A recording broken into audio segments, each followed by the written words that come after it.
Hi, I'm Miranda Gretton, and you're listening to Take a Moment with NCHC. In this new series of the podcast, I sit down with some more senior members of staff to find out how they made their way into their leadership roles.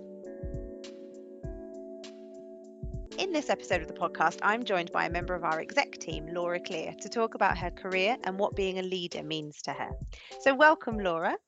Please can you introduce yourself?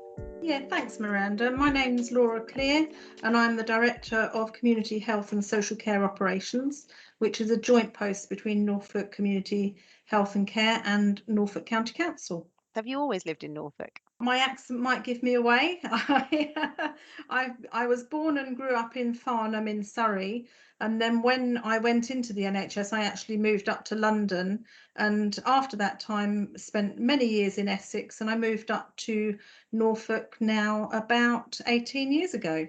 Okay, so you are an honorary member by now of our... Well, I think they say 20 years and you start to Oh, be do they? accepted, so I'm nearly there.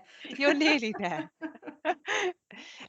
So you talked about kind of moving to London for working in the NHS. So where did it all start? What was your first job? Well, my very first job was a paper round, and then I did a sort of series when I was sort of 14, 15 and still at school, series of supermarket jobs. But my first proper job after I did my A-levels was to move up to London to do my training in physiotherapy.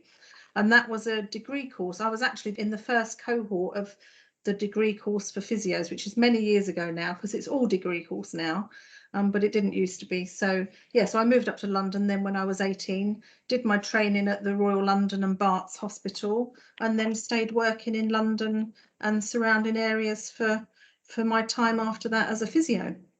So what was the draw towards physiotherapy then? What made you want to do that? I think my sister's a nurse, and my family always told me I wasn't caring enough to be a nurse. So I thought, well, I Nice. can't probably do that.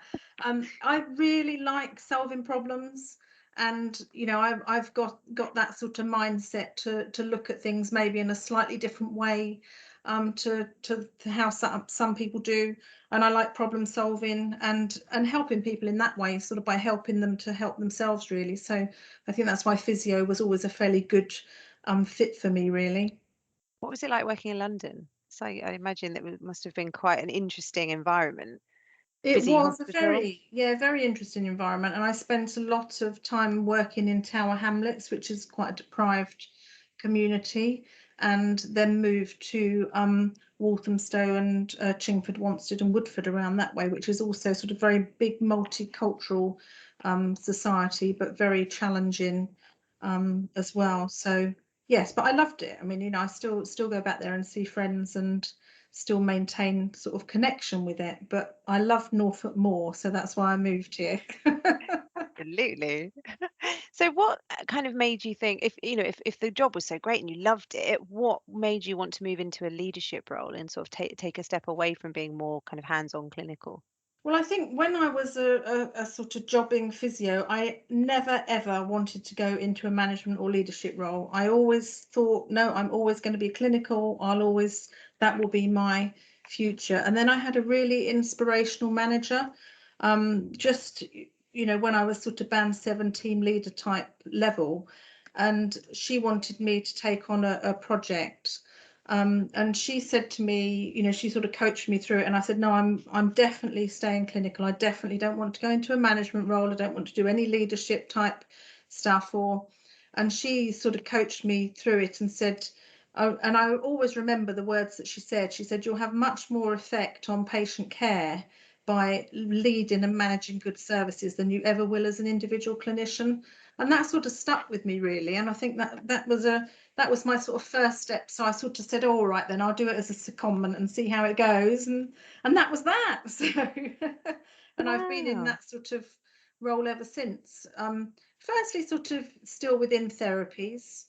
And also I've done sort of quite a lot of service redesign and that sort of work, leading therapy services and changes.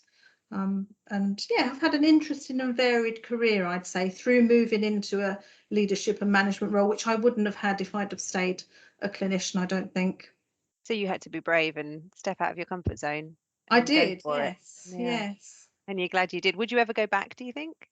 I'd be too out of practice now, but I'm sure anybody won't be treating them now, but I yeah, I probably wouldn't. I mean, I think it's a great career, but I think you move on from that and you can, where I take my pleasure from now is seeing more junior members of staff develop into their roles, and really sort of stretching themselves beyond that, just thinking that they can just be a clinician and that's it. There's lots of therapists move into a variety of roles.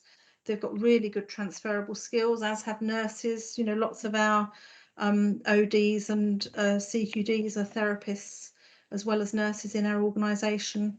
We've got therapists training as advanced clinical practitioners if they want to maintain the sort of clinical practice. So lots that people can move into. So I tend to try and fly the flag for the therapists in the organisation. What's your proudest moment in your career so far? I think probably landing this job. I mean, this was my sort of dream job. I'm really where I want to be now. I've done a number of sort of roles across health and social care and integrated care throughout my career, but I'm really pleased with where I am now.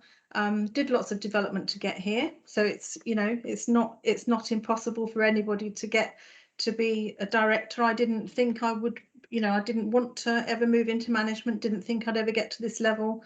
I suppose my advice for people would be to take opportunities that are given to them and take any sort of leadership training and development that you can.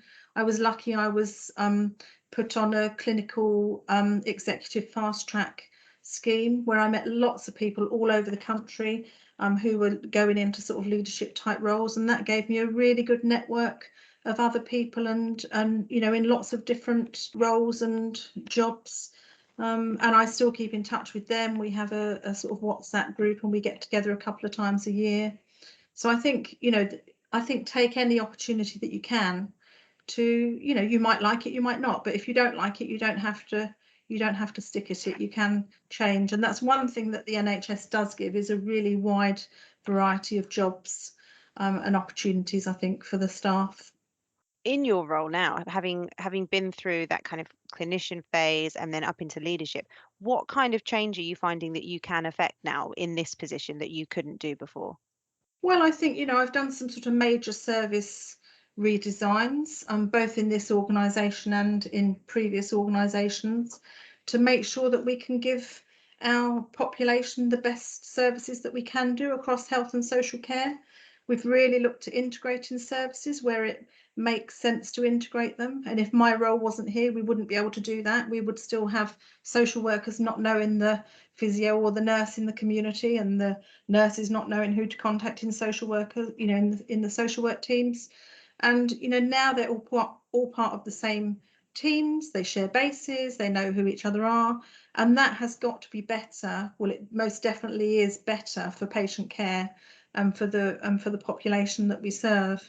So I think I've been able to affect. I mean, obviously, I don't do it all on my own. I have a team of people that help me do it, but we've been able to make those changes to those services, which I never would have been able to dream to change services to that extent, just being, a clinician. It's like the words of your inspirational leader, that you will affect more change by being in a leadership role than by being an individual clinician, and you have. Some people still maintain clinical practice and some people choose not to. So I think there is the opportunity to still maintain that sort of clinical practice or leadership as well if you want to. Being a leader must be, in part, I'm sure, quite a stressful position. So how do you deal with particularly stressful days? I suppose I take comfort from the fact that at the end of the day, I have done the absolute best possible job that I think I could do. And that's all that we can ask anyone to do. We all have to think of our well-being. I think it's really important to be able to have people that you can talk to. I'm very lucky that I've got a very supportive family who have always supported me to work the sort of hours and the hours that I work, and have been supportive to that. I do really feel for people who don't have somebody maybe at home that they can go home and talk to, but there are always people on the phone there, to talk to, friends, whatever. However you choose to do it, don't sort of dwell on things. I suppose that's my ethos is, I think I've done a really good job at work today. I finish work, I go home, I relax. I've got 2 dogs that I walk, and that's sort of my that clears my head a bit at the end of the day. I walk them in the dark with my head torch on in the winter, so I always get out and do something, and just really try and switch off at the end of the day, and really try and switch off unless I'm on call. Really try and switch off at the weekends and do something different. Thank you for listening to Take a Moment with NCHC. If you've enjoyed this podcast, please visit the podcast intranet page to leave a comment and for details of our other episodes. You can also follow NCHC on all social media channels.